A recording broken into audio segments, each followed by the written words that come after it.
Jai Srimanarayana. Hare Krishna. So before we go ahead and start the first sloka of Bhagavad Gita, let's show our gratitude to all the great acharyas who have disseminated this knowledge to people like us.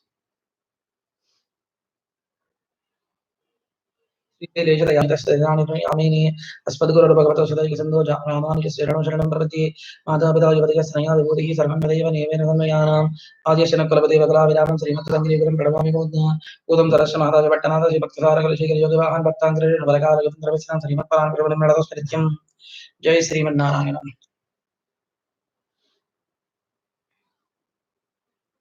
Hare Krishna, Krishna Krishna, Hare Hare, Hare Rama, Rama Hare Hare, Hare Krishna, Krishna Krishna, Hare Hare, Hare Rama, Rama Hare Hare, Hare Krishna, Krishna Krishna, Hare Hare, Hare Rama, Rama Hare Hare.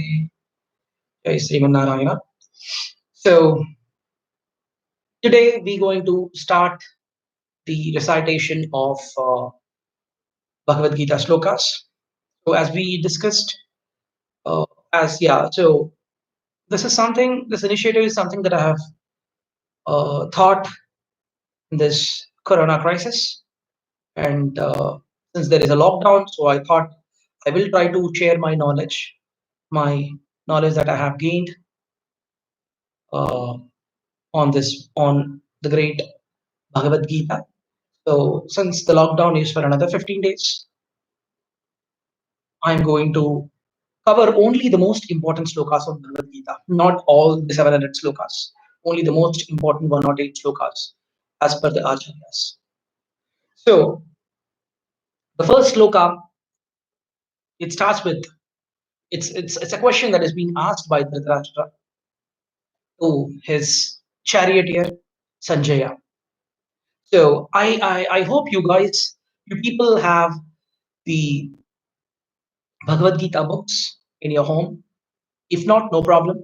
You can Google, you can check, you can download free PDFs of Bhagavad Gita from Google. Okay, let's look at the first sloka. And here it goes. So this Bhagavad Gita, I'm sorry, let me add a few more points here. This Bhagavad Gita has got 700 slokas, and these 700 slokas has been categorized into 18 chapters. It's been categorized into 18 chapters. It is not Krishna who has categorized these complete verses into 18 chapters. It is the great acharyas who have done this, who have done that for our easy understanding, and have also named it each and every chapter with a specific name. Okay, so let's go ahead and look at the first chapter 1 and the first sloka. It goes like this. dhrtarastra uvaca dharma-ksetre kuru-ksetre samaveta-yuyutsavah mamakaha pandavaschaiva kim akurvata sanjayah. So let's go word by word. Dhritarashtra uvaca dharma-ksetre kuru-ksetre samaveta yuyutsavah mamakaha pandavaschaiva kim akurvata sanjayah. So this Bhagavad Gita is starting off with a person called Dhritarashtra, who is blind. A blind person giving the introduction of Bhagavad Gita. Very ironical, isn't it? We see movies, and that movie's narration starts off with another lead hero, right? A very famous superstar who gives the narration of the story, and then that gives that extra that's like another extra feather onto the cap of the movie, isn't it? So here Bhagavad Gita is starting off with a person called Dhritarashtra, who was blind by birth, who was very greedy, who was very envious, right? And who was very angry on Pandavas or his brother Pandu, correct? And that kind of person is narrating this Bhagavad Gita. So, what does it mean? Why such kind of great literature is being introduced by Dhritarashtra? See, we all people are blind with the divine knowledge. Most of them, 99%. We all people are blind actually. We have our eyes, but we are blind in our spiritual knowledge. We don't know who is the Supreme Lord. We don't realize that Supreme Lord is the one who is giving food to us, who is taking care of our needs, who has protected us when we were kids, who has protected us when we were teenagers, and who has been protecting even till now. We see so many kids who are born as mentally retarded. We see so many kids who are born and who also die in days. We also see so many kids, let's say some 3 years, 4 years boys who get who die in some accidents or because of some diseases. It is, if we are alive even today, imagine we've got some 40 years, 35 years, and we are still alive. It is not because of your intelligence, or it is not because of your protection, or it is not because of your parents' protection. Parents' protection is there, but the ultimate protection is given by the Supreme Lord. Parents do protect, but not the complete, they cannot give the complete protection. If parents can give the complete protection, then no kid as an infant, no kid as a teenager will die in road accidents or probably in anything. Person can die because of a number of things, right? So it is the Supreme Lord who has given us so many things. He has given us protection. He has given us good education. He has given us good status. He has given us good richness. Of course, he has used different mediators to give them in form of parents, in form of mother, father, uncle, aunt, and so on. But yes, he has been protecting us, but we are not given that great knowledge, that divine knowledge. So when you are born with zero knowledge. We all are born with zero knowledge. So with the span of time, we actually learn. Sometimes our parents teach us. Sometimes maybe your relatives teach you about God. Maybe sometimes your friends teach you about God and the laws of God. Maybe sometimes a great guru teaches you about God, right? So, but we are all born as blind people without any spiritual knowledge.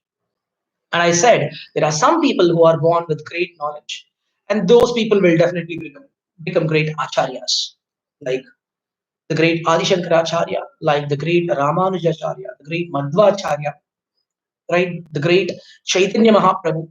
They are all great people. They are all great acharyas who are born to give knowledge, to give direction to people like us. So, as we are all born with zero knowledge,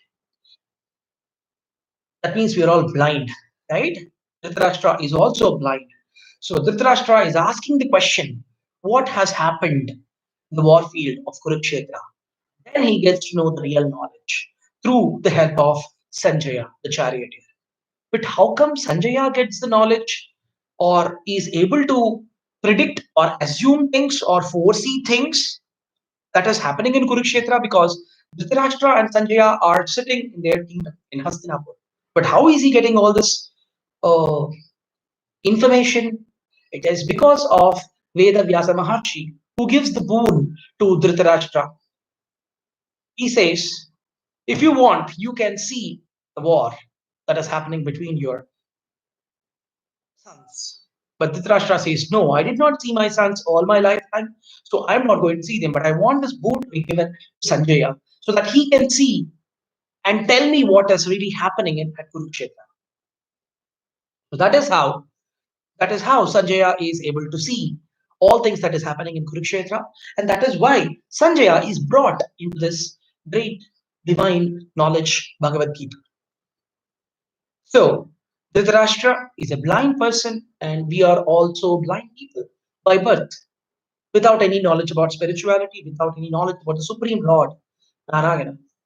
So, with the help of Bhagavad Gita, we are going to learn what is Bhagavad Gita, who is the Supreme Lord, who is Ishvara, who is Jiva, what is Prakriti, what is time, that is Kala. So we're going to learn all these things. Fine.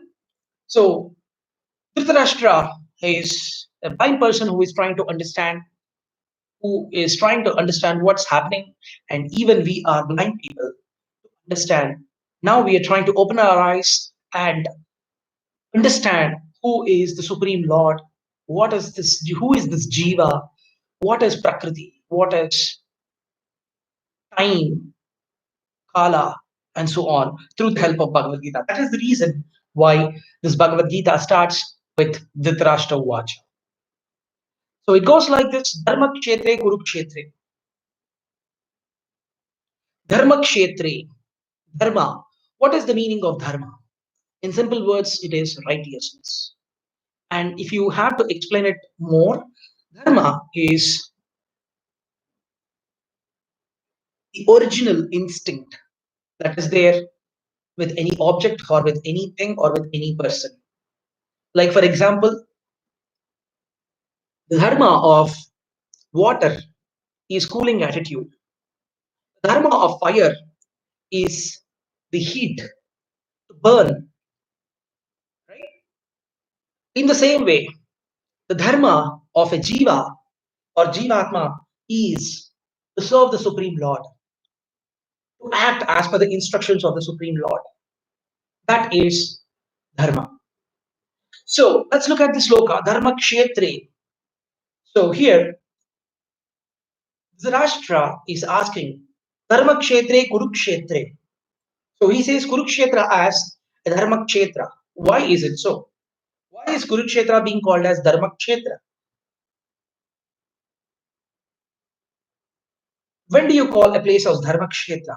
Like, for example, you go to Kanchi, you call it as a kshetra. You go to Tirupati, Tirumala Kshetram, Kanchi Kshetram, Varanasi Kshetram, right? You say this. That means it's a very pious place where different great sages have done their tapas or austerities, performed their austerities there. That kind of places will be called as kshetras.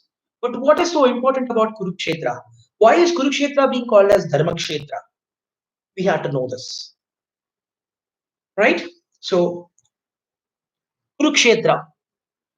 So why? Okay, first we need to understand what is Kurukshetra. Why is this place called Kurukshetra?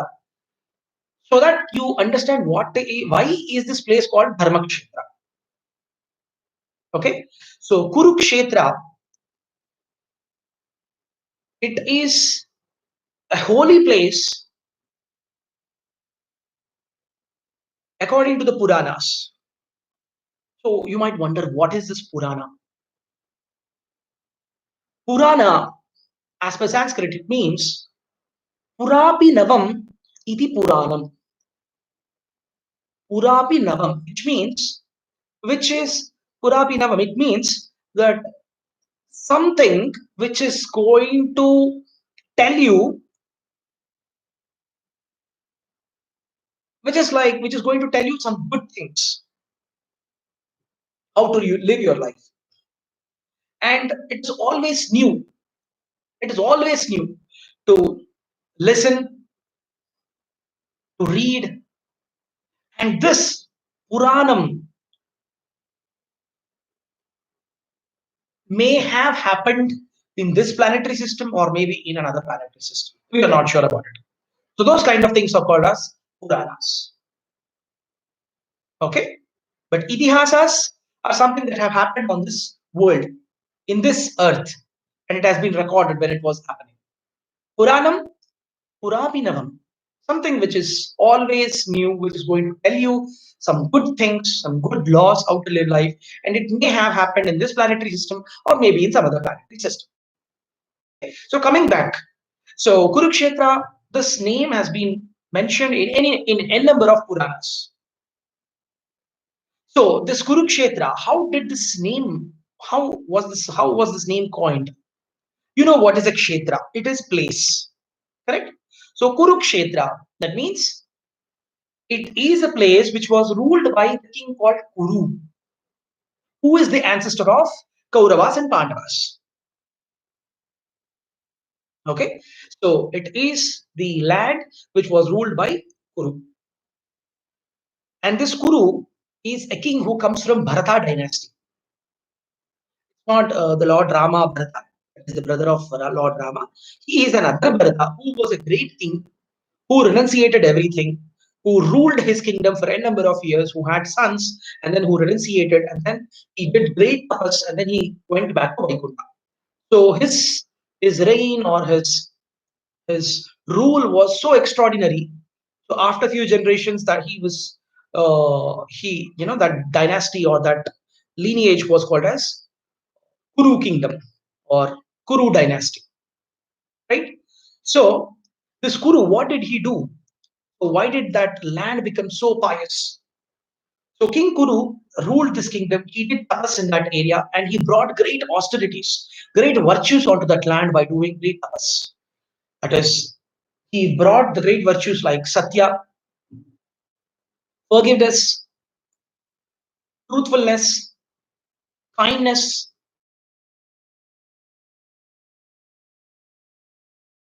and performing yajnas. So all these great virtues were brought into this land, and he ruled the kingdom with all these great virtues. So Lord Vishnu, Lord Narayana, has blessed this king and said, and from here onwards, your land is going to be called as Kuru-ksetre. So for that reason, this land is called as Kuru-ksetre. Okay. So this land, if you people have gone to this place called Kuru-ksetre, you will know that this land is uh, this place is this place is having two very serene rivers, peaceful rivers called Saraswati and Drishadvati. Okay, so Kurukshetra, since Mother Saraswati is flowing in this land, and Drishadvati river is flowing in this land, this place has got great uh, virtues. Okay, and not only this, it is also uh, said in Puranas that Brahmadeva has performed great tapas in this land. It is also said that the first Vedic mantras were chanted in this land.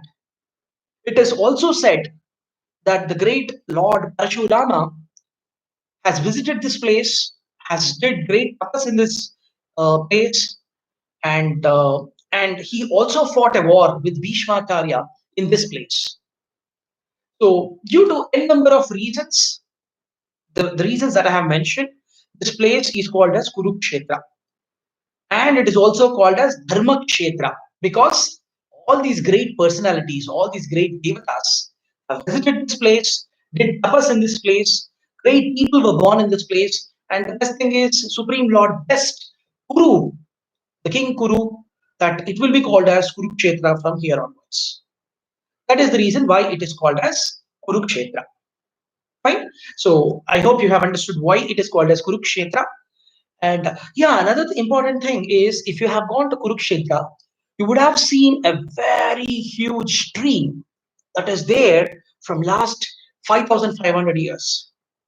It is also said, I'm telling you, that this was the place where Lord Sri Krishna has told Bhagavad Gita to the great warrior Arjuna,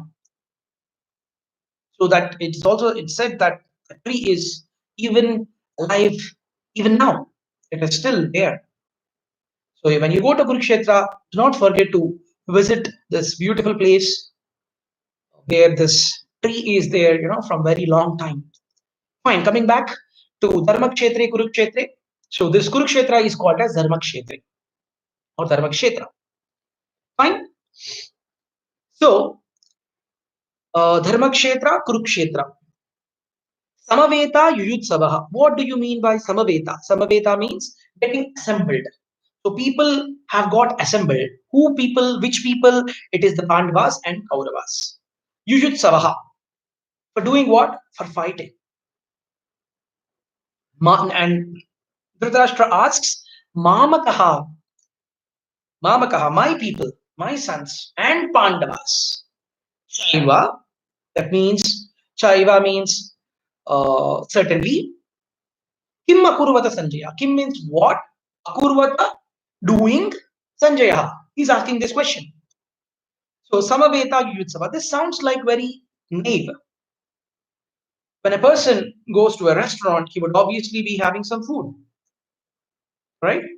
If he is not in a restaurant, some uniform, he is going with his family, then obviously it means he's going to have food there. That is the purpose of going to a restaurant. So when a person go to the war field with a military uniform, it obviously means that he's going there for a war and he's going to fight. But here Dhritarashtra is asking a question: what are they doing after reaching their place? After reaching that place, so obviously they would fight, which is pretty much understandable, correct? But what kind of naive question is that? There is a very good reason for that. The reason is Dhritarashtra knew that Pandavas were very, very nice people. They had all the godly qualities, all the divine qualities. They were always sympathetic. They had great daya towards all the nature, all the beings in the world. They were compassion. So he wasn't sure that Pandavas would be fighting with the Kauravas, in which there was great army. There were great people like Bhishmacharya, Dronacharya, Kripacharya, right? There were so many great people. So he wasn't sure that Pandavas would take up a fight and be ready to kill all these people. That is the reason he's asking this question. Samaveta Yuyutsavaha. They have assembled, fine, but what are they doing? He's asking, even at this point of time, when those both people are ready to fight, if he wants, he can stop the war by telling his sons not to fight. But he says, Mamakaha Pandavas Chaiva. He is still has that greed. He still wants his sons to win the war or take the power and then make Pandavas nowhere. He wants to see Pandavas as no man, like mendicants. So he's asking, Mamakaha, my sons, and Pandavas, Kimmakurvata, what are they doing? So, Dhritarashtra, you can understand that he's a very greedy person. He's a very greedy person. He's a very envious person. And you also know probably that he is the eldest son. But if he is the eldest son, then why is Pandu being given the power? There is a reason. Dhritarashtra was a blind person, as you know. He was a blind person. And to be a king in the religious texts, it is said that the person should have eyes so that he can see what the people are going through, what people are facing. That is the citizens of the kingdom. The sons, king is considered as the father, and people or the citizens are considered as the sons. So he should be knowing what his citizens or sons are facing, suffering, and accordingly, he can take right judgments, he can take the right decisions. But since Dhritarashtra was a blind person who could not see the people, he wasn't given the kingdom. And for that reason, he cultivates hatred, envy, jealous towards Pandu. And Pandu, after that, Pandu begets, or Pandu, I'm sorry, Pandu is blessed with the first kid called Yudhishthir Maharaj or Dharmaraj. He is blessed with the first son. And he is his anger, blows up like anything. And he also develops that hatred and jealous and anger towards Pandu's sons. But he never understands. He never tries to realize that what religious texts say is correct, and whatever disabilities he has got is because of his karma. And in this janma, in this birth, his objective is to nullify or cleanse his previous sins by following the laws of Supreme Lord, and nullify or cleanse all the sins that he has done in his previous births, and not to do any more sins in this birth. That should be the dharma of any jivatma. Every person in this world is born with some or the other disabilities.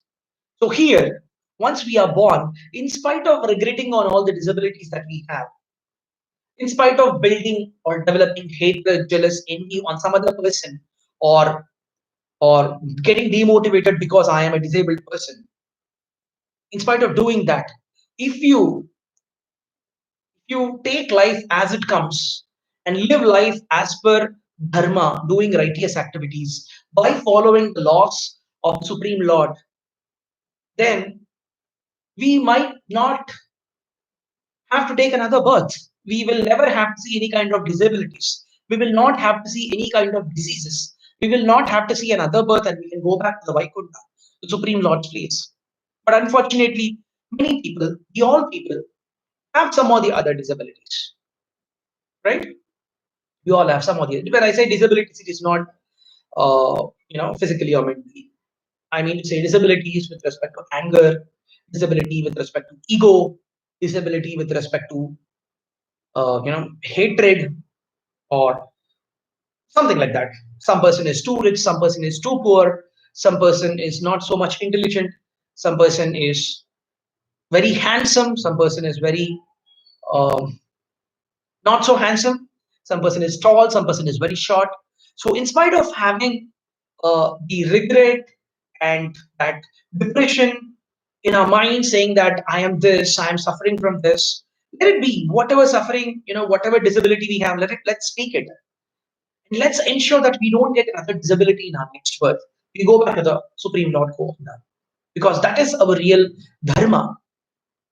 The real dharma of a jivatma is to understand that this world is all full with lots of pains. It's all full with lots of diseases. It's all full with so many disturbances, incompatibilities. It's filled with so many misunderstandings. So if you understand right from your birth, or let's say from 5 years, we've seen lots of problems in our lives. Problems do come up in our lives every day in and day out in different colors, forms, flavors, right? So it is better, in spite of saying, in spite of developing hatred, greed on some other person, saying that I am lacking this, I want to compete with him, right? I want to be the supermost person, or I want to rule the roost among all the people. Let's not do that. Let's let's try to take life as it comes, and let's try to follow our dharma. Whatever laws have been defined, whatever religious text says, let's follow it. And let's live our lives. Let's not compete with people. Right?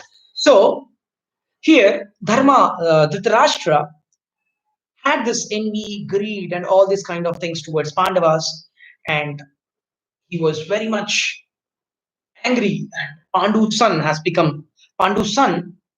Uh, there was a son for Pandu, and he was called as Yudhishthira. So he was very much angry about that situation. Since his mind was already polluted with lots of anger, greed, envy, right? So it is his genes, right? So he, his genes, his ideas, his ideology goes into the womb of Gandhari.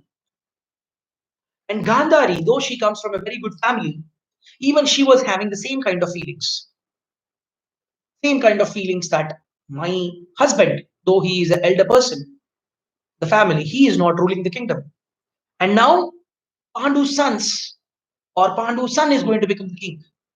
So she becomes very much irritated. She she gets into great depression. She she actually beats her stomach, and then there is a miscarriage. And then of course the great sage Vedavyasa comes, and then he again, you know, does the medication, and with that help of, with the help of that medication, the so-called 101 Kauravas will be born. But you see, the minds of Dhritarashtra, the mind of Gandhari is already polluted.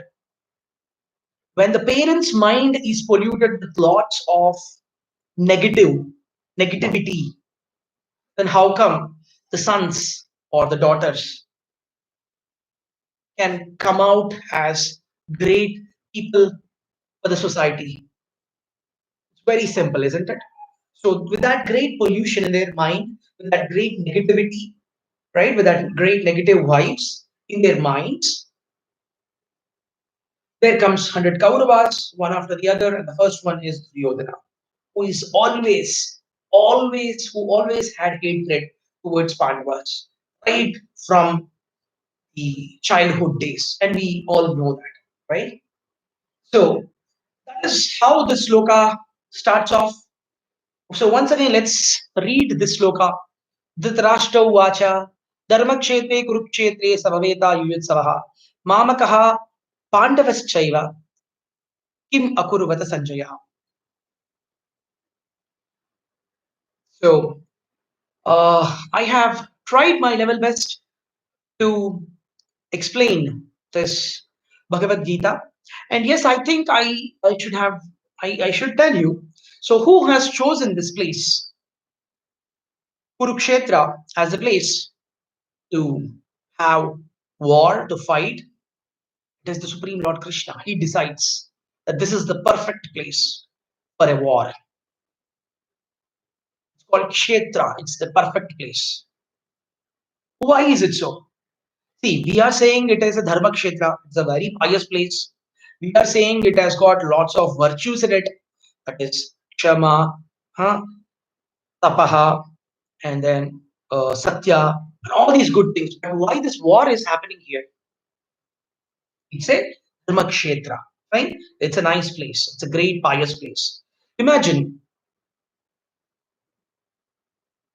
there is a place that is meant for uh, rice plants, a rice field, rice paddy field. And the farmer sees some kind of weird shrubs or plants, growing in the field. What will he do? Obvious, he will pluck it off. He'll pluck it off and throw it at some other place. Or if it's some other kind of a plant, then he might, if it's a good plant, he might plant it in some place. But if it's a wrong, it's a bad plant, it's a poisonous plant, what is he going to do? Definitely he's going to unplug. He's going to pluck it away and then throw it out someplace. Correct? So here, Krishna is also doing the same thing. In that dharma-kshetra, he wants to pluck away the wrong people, the demoniac people. Why am I calling, or why does Krishna consider those people as demoniac people? It is because these people have harassed Pandavas, tortured, maimed n number of times right from their childhood. We all know that Pandava's house was burnt into ashes when they are in the forest, when they were in the forest. Bhima was poisoned, correct? And then comes the gamble match where they were cheated, right? There are so many instances where these Kauravas torture or want to kill these Pandavas at any cost. So, but the Supreme Lord and even Pandavas patiently bared it n number of times. And Krishna, the supreme soul or the super soul of all the Jivatmas, have been protecting all these people, these Pandavas. Why do I say super soul, the supreme soul? Vasudeva means supreme soul. Vasudeva means one who pervades everywhere, one who pervades everywhere in everything. Okay, and all these everythings are present in him. He's called as Vasudeva. The same is the meaning of Narayana. Nara plus Ayana. Narayana, the one who supports all the Naras, all the Jivatmas. So he is the supreme soul. He is the super soul. He has been protecting Pandavas. He has been protecting, and he wants to protect, and he wants to this time he wants to eliminate, vanquish all the demoniac people. So he assembled all these people at one place, all the allies of Pandavas and all the uh, allies of Kauravas. All people have been brought at one place, and he's going to kill all the people with the help of Pandavas. That is why he says to Arjuna, don't worry about the result. The result has already been destined. You just act as my instrument, and I'm going to take care of this war. He says this. So that is the reason why these Pandavas and Kauravas have been brought at this place called dharma-ksetre. Okay. So yes, I hope I have covered uh, all this sloka very much in detail with meticulous attention and in as much with as much as elaborative information. Thank you so much for your participation. Hope you have enjoyed and have also understood the session. Thank you very much. Jai Sriman Narayana. Hare Krishna, Krishna Krishna, Hare Hare, Hare Rama, Rama Rama, Hare Hare.